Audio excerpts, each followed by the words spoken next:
අංක 19 දොස්තර කාවින්ද ජයවර්ධන මෙවර ගම්පහින් වැඩිම මනාපයෙන් පාර්ලිමේන්තුවට.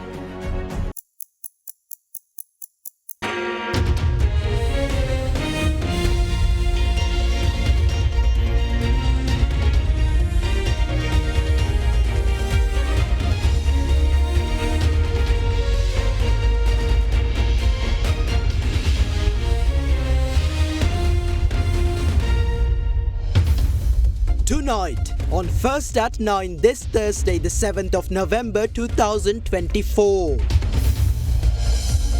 Parliamentary polls. Pre-election silence to commence at midnight on the 11th of November. Candidates advised to refrain from campaigning. Election stage. The Prime Minister vows to eliminate disparities in the education system. Former President urges the government to continue negotiations with the IMF. Calls on the people to elect knowledgeable members to Parliament. Significant increase. Sri Lanka amasses $6.46 billion in state coffers by the end of October. Island paradise. Sri Lanka named the most desirable island destination by a global travel publication. ඔබේ විශ්වාසය දෙනු සෙන්සුරයින් දැන් ළඟමැති ෆාමසියෙන් ලබාගත හැක. Crunchy goodness for hunger on the go. කන්ට පරිස්සම් කරගත්තොත් අපි පරිස්සම්. This is Derana First at 9. Live from Studio 24 in Colombo. Good evening and welcome to Sri Lanka's premier primetime English news bulletin, Derana First at 9. I'm Tarindu Mahendra, joining you live with the latest in Sri Lanka and from around the world. Only 7 more days remain until the 2024 parliamentary election, which will be held on the 14th of this month. The pre-election silence ahead of the election is set to commence at midnight on the 11th of November, and the Election Commission advises parliamentary candidates to refrain from all forms of election campaigning during the silent period. Meanwhile, tomorrow will be the final day of postal voting for the general election.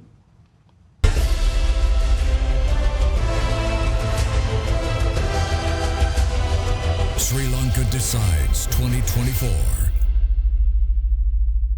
A meeting regarding the preparations for the 2024 parliamentary election was convened last evening at the election secretariat with the district secretaries of all 25 districts in attendance. Meanwhile, today and tomorrow have been allocated as additional days for postal voting for voters who were unable to mark their postal ballots on the 30th of October, the 1st of November or the 4th of November. Accordingly, tomorrow will be the final day of postal voting for the 2024 general election, and postal voters who were unable to mark their ballots on the 3 initial dates can do so tomorrow at the district election office of the district in which their workplace is located. In the meantime, the pre-election silence prior to the general election is set to commence at midnight on the 11th of November. The pre-election silence will commence at midnight on the 11th of November. All forms of election campaigning are prohibited during this period. We request that candidates refrain from using photographs taken at religious sites with clergy or of religious rites as election promotional material. Horizon Campus 2024 Intake 2. Register now. පිරිපුන් ජීවිතයකට ඔබ සමගින් පෙරට Union Assurance. Welcome to Cinnamon Life, South Asia's biggest entertainment hub, where awe awaits. Sadaharita Plantations Limited, celebrating 22 years of your trust. Prime Minister Dr. Harini Amarasuriya says an NPP government will incorporate early childhood education into the broader national education system. Addressing a gathering in Kandy, the Prime Minister claimed that many disparities are visible among the country's schools and added that these disparities must be eradicated by increasing investments in schools. The National People's Powers Kandy District Preschool Teachers Convention was held at the Kandy Postal Auditorium last evening under the patronage of Prime Minister Dr. Harini Amarasuriya. පෙරපාසල් අධ්‍යාපනය කියන්නේ අධ්‍යාපනයෙන් වෙන් වෙලා යන්න පුළුවන් කොටසක් නෙවෙයි. මේක ඍජුවම අධ්‍යාපන අමාත්‍යාංශය තුල එන්න ඕනේ. ඊට පෙර විෂයන් බෙදිලා ගියේ විද්‍යාත්මක පදනමක් මත නෙවෙයි. අල්ලස් හැටියටනේ අමාත්‍යාංශ බෙදුනේ. එහා පැත්තෙන් මෙහා පැත්තට පනින්න අපි ඇමතිකම් බෙදලා දුන්න රටක් මේක. මේ මෑතක උසස් අධ්‍යාපනයයි මහාමාර්ගයයි එකට තිබ්බේ. ඒකට තර්කයකුත් හැදුවානේ. එහෙම කරේ අපේ විශ්වවිද්‍යාල ශිෂ්‍යයන් වැඩි කාලයක් පාරේ ඉන්න හින්දා තමයි කියලාත් කිව්වනේ. අපේ ආණ්ඩුවක් යටතේ කොටස් දෙකකට ගිහිල්ලා තියෙන පෙරපාසල් අධ්‍යාපන අමාත්‍යාංශයට ගන්න යෝජනා කරන්නේ පූර්ව ළමාවිය අධිකාරිය කියන එකක් හදන්න. ඉතින් ඒ සඳහා සාකච්ඡා අපි දැනටමත් ආරම්භ කළා තියෙන්නේ. වෙන ගුරුවරු පත් කරගන්න විදියටම තමයි පූර්ව ළමාවිය අධ්‍යාපනයේ යෙදෙන ගුරුවරුත් ඇතුළත් වෙන්න ඕනේ. අපි යෝජනා කරනවා සියලුම ගුරුවරුන් උපාධිධාරීන් විය යුතුයි. ඉන් සර්විස් ට්‍රේනින්ග් උත් ලැබෙන්න ඕනේ. විද්‍යාපීඨ ඒ සියල්ලම උපාධි පිරිනමන ආයතන බවට පත් කළා එක විශ්වවිද්‍යාලයක් යටතේ පවත්වාගෙන යන්න සැලැස්ම තමයි අපි කරන්නේ. පූර්ව ළමාවිය අධ්‍යාපනයට ජාතික මට්ටමේ විෂය මාලාවක් අපි නිර්දේශ කරනවා. මූලිකම දේ තමයි අපි බලාපොරොත්තු වෙන අධ්‍යාපන ක්‍රමය තුල 8 වෙනි ශ්‍රේණිය විතර වෙනකන් අපි තරඟකාරී විභාග තියන්න බලාපොරොත්තු වෙන්නේ නැහැ. හෙට අනිද්දා නෙවෙයි. කවුරුවත් හිතන්න එපා දැන් අපි හෙට විභාග ඔක්කොම අහෝසි කරනවා කියලා. නමුත් එතනට තමයි අපි යන්න අදහස් කරන්නේ. ඒ තත්වයට ගේන්න නම් පාසල් අතර තියෙන විෂමතාවය අයින් කරන්න ඕනේ. පහේ ශිෂ්‍යත්වය තියන්නෙම ජනප්‍රිය පාසල් ටිකට දාගන්න තමයි මේ හැමෝම දඟලන්නේ. මොකෝ ඒ පාසල් අනිත් පාසලුත් අතර විශාල විෂමතාවයක් තියෙනවා. මේ පාසල් අතර තියෙන විෂමතාවය අපි අයින් කරන්න ඕනේ. ඒක කරන්න නම් අධ්‍යාපනයට රජය දෙන ආයෝජනය වැඩි වෙන්න ඕනේ. Former President Ranil Wickremesinghe urged the NPP-led government to continue negotiations with the International Monetary Fund as he and his government did during their tenure. Addressing a public meeting in Galle, the former president also urged the government to implement the state sector salary increment, citing that the move was approved by his government. Another meeting of the New Democratic Front aimed at the 2024 parliamentary election was held in Galle under the patronage of former President Ranil Wickremesinghe. In this parliamentary election, the economy is of utmost importance. We agreed on a program with the IMF. We signed agreements with our creditor nations and sovereign bondholders. The government now should say whether they are going to take these agreements forward or abolish them. The government held 2 rounds of discussions with the IMF. The president said that the government will be able to unlock the 3rd tranche, and that is the plan so far to stabilize the economy. The government is holding discussions in November. Upon agreement, the amount will be dispersed next year or by the end of this year. If the government is not agreeing with the IMF, they should announce their stance. We commenced discussions with the IMF on the pay tax. Please continue those discussions. My view is that the Udaya Seneviratne report has to be implemented. While implementing the recommendations of the Udaya Seneviratne report, let's increase the pay tax threshold on the incomes of the state sector employees to 150,000 rupees by 2025. We can increase the incomes because we developed the economy before our departure. The IMF said that our economic growth forecast for 2024 will be 3%.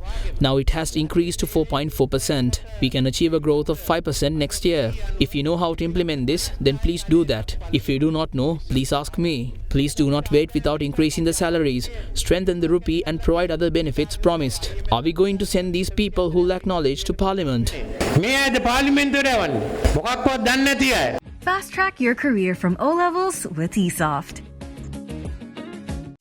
After O-Levels, start your Australian university degree in just 8 months with ACVT's Foundation Program. Enrollments close on 21st October. Call 071 115 1234 for Colombo or 077 011 3223 for Kandy. Diabetol, සීනිවලින් පරිස්සම් වන ඔබට අමතක නොවන පෝෂණය. Prime Group ලංකාවේ ප්‍රථම වතාවට හඳුන්වා දෙන land leasing ලේසියෙන් මීටමක්. Samagi Jana Balavege leader Sajid Premadasa criticised the incumbent government's failure to fulfill its pre-election promises of reducing fuel prices and electricity tariffs. Addressing a public meeting, Premadasa asserted that the government is incapable of providing solutions to Sri Lanka's challenges. Another public meeting of Samagi Jana Balawege aimed at the upcoming general election was held in central Colombo under the patronage of party leader Sajith Premadasa. Now we can clearly see how they failed to fulfill their promises.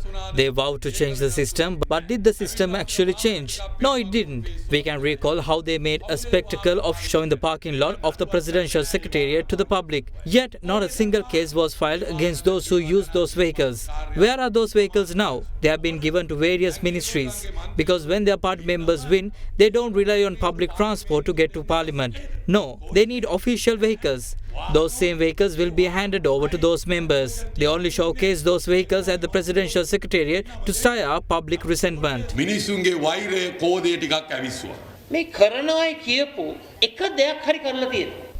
Did they actually fulfill their promises? I remember them saying how they will reduce the 9,000 rupee electricity bill to 6,000 rupees.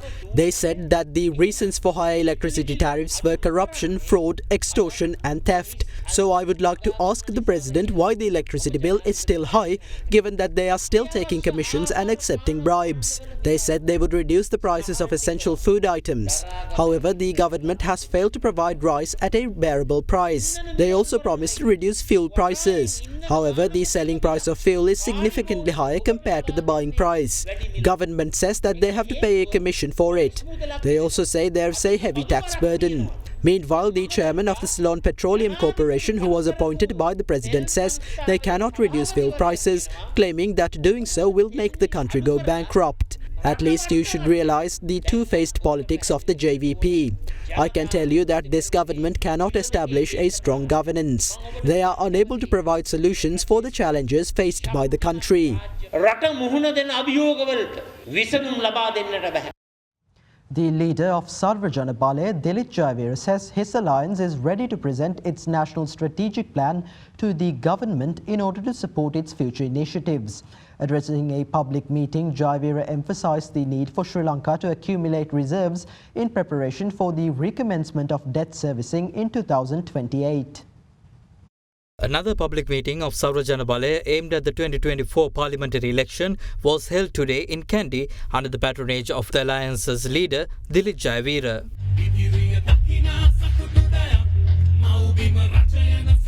මොන විදියකට හරි මේ ආණ්ඩුව ලබන බතාව වෙනකොට අප්‍රසාදේ ලක් වෙලා තිබුණොත් අර කිව්ව ජාතිකවාදී වාමවාදී කඳවුරට සිට ගැනීම සඳහා කඳවුරක් අවශ්‍යයි. ඒක තමයි සර්වජන බලය. දැන් සර්වජන බලය කියන්නේ සර්ව ජනයාගේ බලය. ඒ ඔබේ බලය. We will present President Anura Dissanayake with our national strategic plan. We need over $150 billion by the end of 2028 to repay both the principal and interest on the country's loans. What we need is a comprehensive strategic plan. In fact, the current president will go down in history as the one who took the most loans in the shortest period of time. Presenting you with our strategic plan is for you to win and not an attempt to claim credit for ourselves. And with that, here's a look at more opinions expressed by politicians ahead of the parliamentary election. After protesting, striking and ultimately causing widespread unemployment, they have now reached a point where they are calling for all unions to be banned. This is because in the future there will be no opportunity to protest.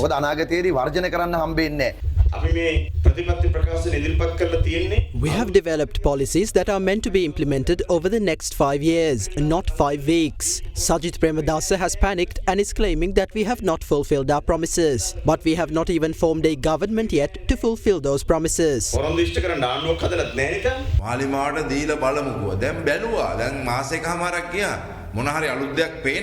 People said, let's give our vote to the NPP and see what happens. Now over a month has passed and nothing has changed. It is clear that the government is operating under the mechanism of former President Ranil Wickremesinghe. Therefore, the best course of action is to give power to the SJB-led alliance, which can govern the country and has a clear plan and vision for its future.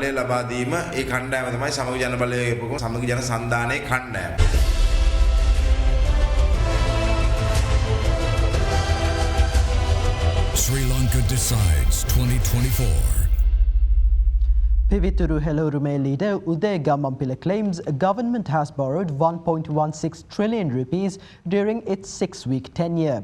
Addressing a media briefing, Gammampila went on to say that Minister Vijitha Herath's claim that the new borrowings were made to settle existing debt is false.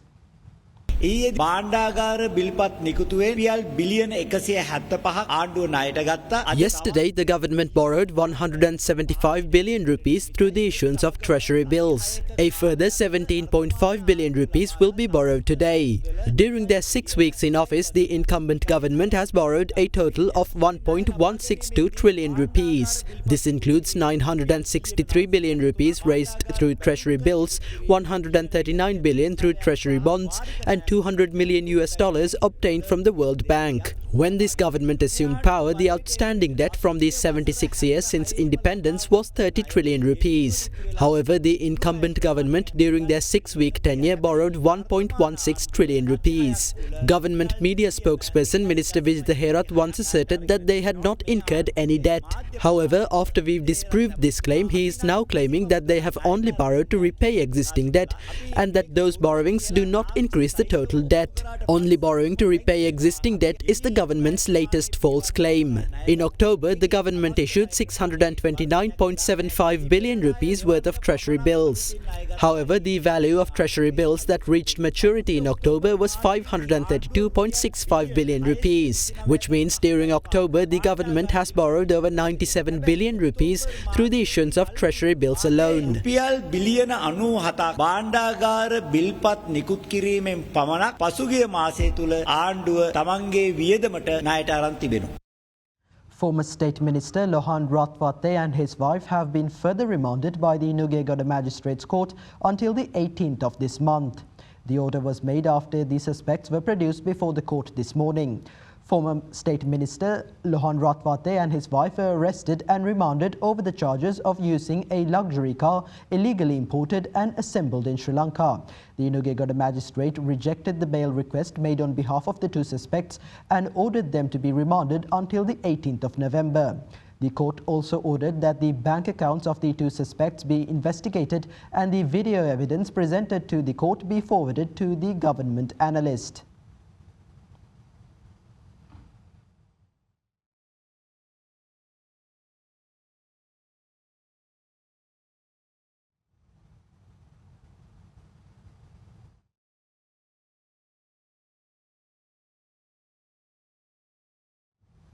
Dr. Shafi Shihabdin lodged a complaint with the Ministry of Public Security today requesting an investigation into his arrest and the distress caused to him and his family.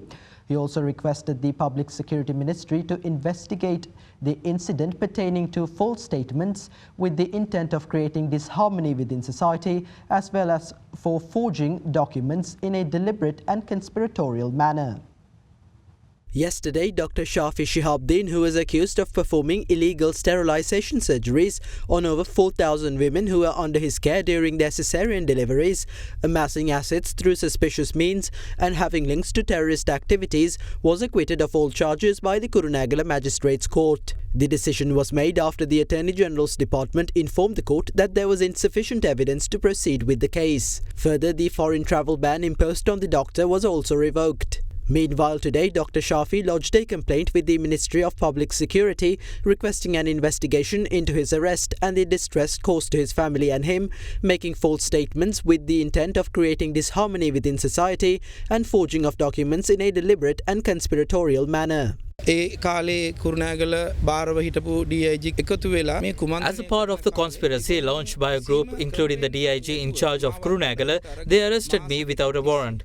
All of you know the stress and immense pressure my family and I have to deal with for 2 months. After it was said that I was acquitted of all charges, my question to society is, does that mean justice was served for me? I lodged a complaint today with the intention of taking legal action against those who commenced this saga. The officers who committed these offences prepared forged documents and that was revealed by CID investigations. However, no action was taken against them. Do we need to wait until another person is subjected to an act of injustice of such nature?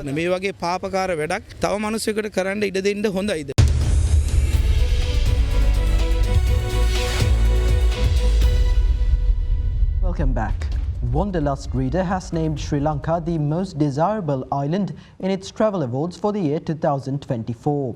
According to Wanderlust Reader, a global travel magazine, Sri Lanka has risen from last year's 8th place. The magazine highlights that spectacular monuments such as Sigiriya Rock, the cave temples of Dambulla and the ancient ruins of Anuradhapura and Polonnaruwa make Sri Lanka's history come to life. The magazine also describes the beauty of Sri Lanka's national parks and the beaches of Tangol and Trincomalee. Further, Wanderlust notes that tea plantations and lush highlands of the centre, along with the Pico Trail, offer an exciting new way to explore Sri Lanka.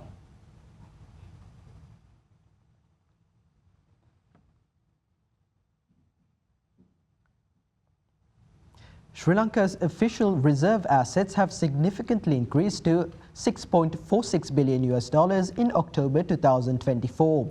This represents a 7.9% increase compared to the $5.99 billion recorded in September. Sri Lanka's foreign currency reserves, the main component of official reserve assets, have also risen by 7.3% from $5.94 billion to $6.38 billion. Meanwhile, official gold reserves have increased by 5.8%, reaching $42 million in October.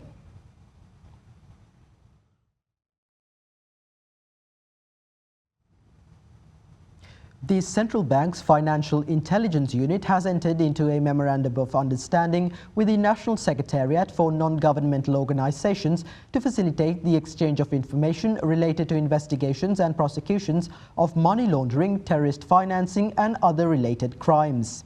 In a statement, the central bank emphasized that NGOs could potentially be misused for money laundering, terrorist financing and other criminal activities which could pose a threat to the stability of both national and global economic and financial systems. The National Secretariat for NGOs is responsible for registering NGOs, monitoring their activities, providing necessary support and taking action against any instances of misconduct.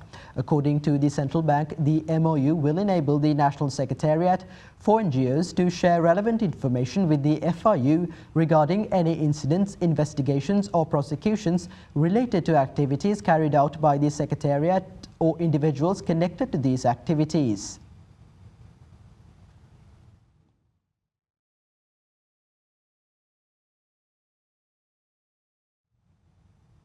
The Colombo Bourse closed on a mixed note today with turnover crossing 2.1 billion rupees. The all-share price index settled 0.07% higher at 12,727.79 points, while the S&P SL20 closed 0.02% lower at 3,823.77 points. The capital goods sector was the top contributor to the market turnover, followed by the banking sector. Foreigners closed as net buyers, purchasing shares worth 141 million rupees.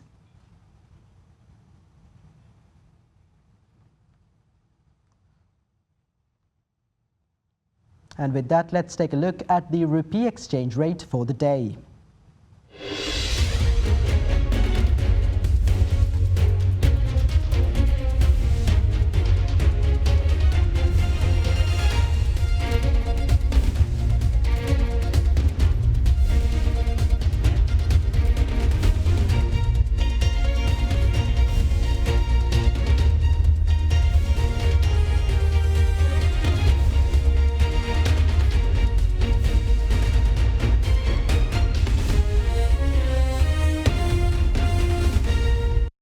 And with that, we wrap up tonight's edition of First at 9. Thank you for joining and have a good night.